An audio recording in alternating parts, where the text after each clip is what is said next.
नमस्कार. आज आपण उन्हाळी वाळवणाच्या रेसिपीजमध्ये 1 किलो रव्याची कुरडई कशी तयार करायची हे पाहणार आहोत. या कुरड्या पाहणा सुकल्यानंतर अजिबात त्याचे तुकडे पडलेले नाहीत, मस्त अशा अख्ख्याच्या अख्ख्या निघालेल्या आहेत.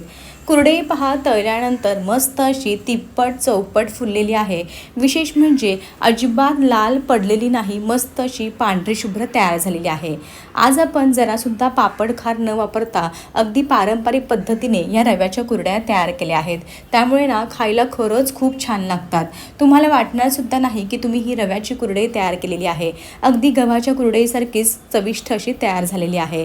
आता अशा परफेक्ट कुरड्या तयार करण्यासाठी रव्याच्या चिकाच्या तुलनेमध्ये पाण्याचं योग्य प्रमाण किती घ्यावं, त्यासोबतच चीक शिजला आहे की नाही हे कसं ओळखावं, अशा भरपूर साऱ्या बारीक सारीक टिप्स मी तुम्हाला व्हिडिओमध्ये सांगितलेल्या आहेत. त्यामुळे तुमच्या कुरड्यासुद्धा अगदी माझ्यासारख्या 100% परफेक्टच तयार होतील.